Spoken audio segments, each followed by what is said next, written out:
you must be the new recruit. I am a CL4PTP steward bot, but you can just call me General Claptrap of the Crimson Raiders. What's your name? You are allowed to call me Flack, until I decide if I am going to kill you.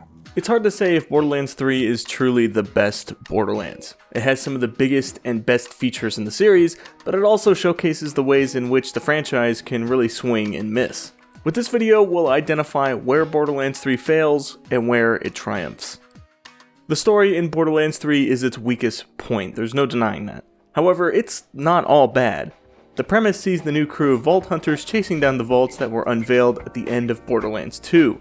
This means we'll be traveling to other planets other than Pandora for the first time in the series. Then it's about finding the key for the vault, opening the vault, and heading towards the next. It's simple, but it's just as effective a motivator as the previous titles. The characters are where the ball has been dropped.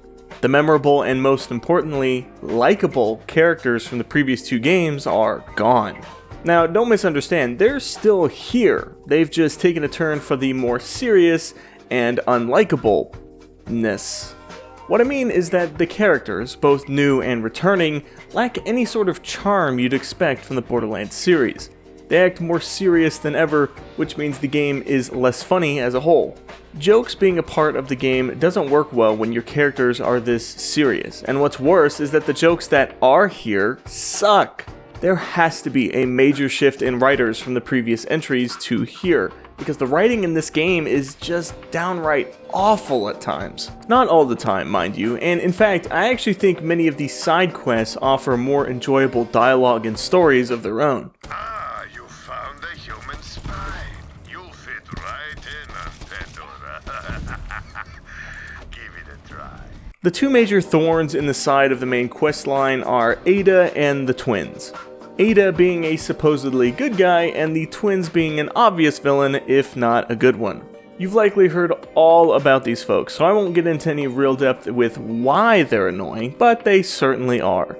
Which again calls back to the writing being so poor. What's really unfortunate is that I do think there are some cool ideas here. For example, take the twins, Troy and Tyreen. Troy has siren powers, which is weird because he's a dude, right? Siren powers are typically for women. You know, sirens. He has these powers because his sister has powers and they're twins. This is an interesting dynamic and something that adds a bit of nuance to the Borderlands world.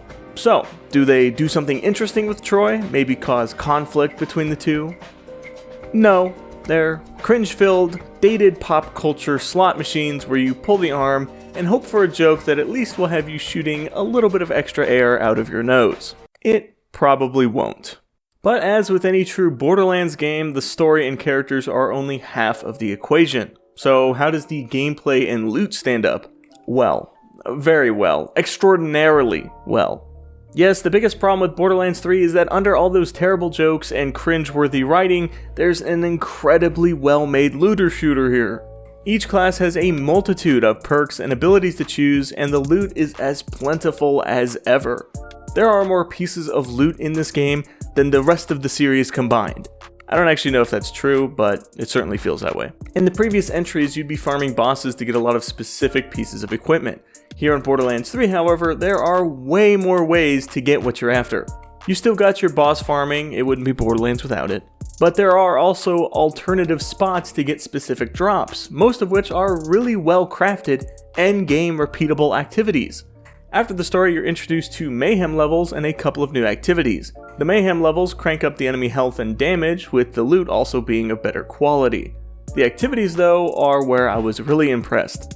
Trials and takedowns. It doesn't sound like a lot, and honestly, it isn't. But these activities are superb. Trials are little arenas that you go through, with each trial having a different theme with their enemies. Complete the trial quickly to get more loot. It's simple, it's fun, and it gives the Borderlands gameplay without the annoying Borderlands 3 story. The other activity though, takedowns are the equivalent to dungeons or raids from other games. At least, it's Borderlands' version of a dungeon or raid. That's the closest comparison I can make. Takedowns aren't as complicated as Destiny raids or as team-dependent as MMO dungeons.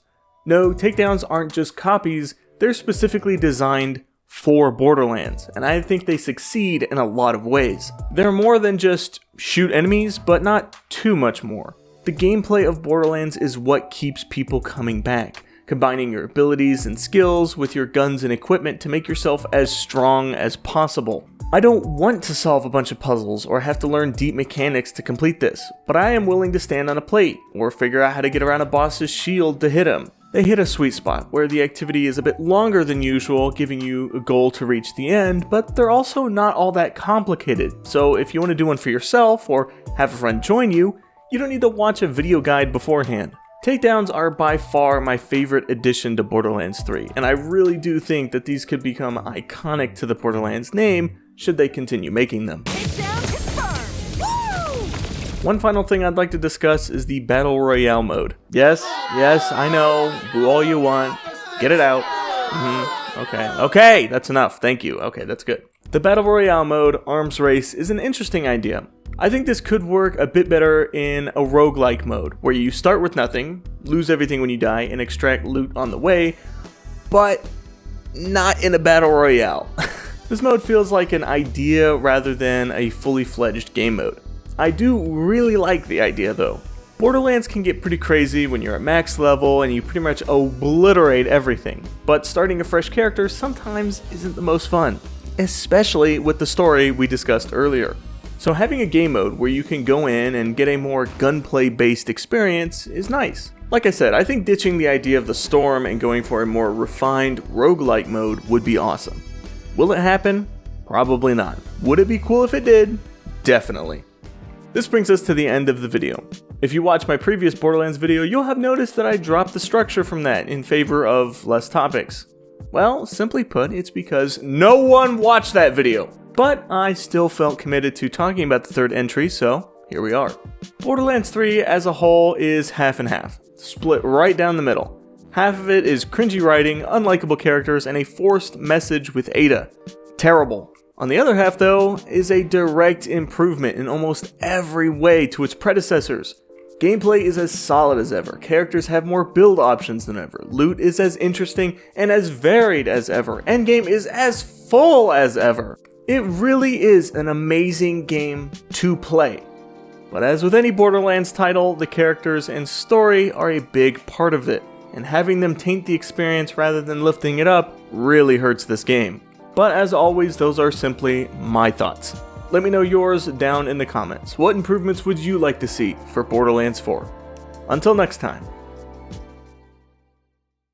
The counter. The count. The counter. Or I'm afraid he will miss the ceremony entirely. There's a man, Burton Briggs, who is Comfortable.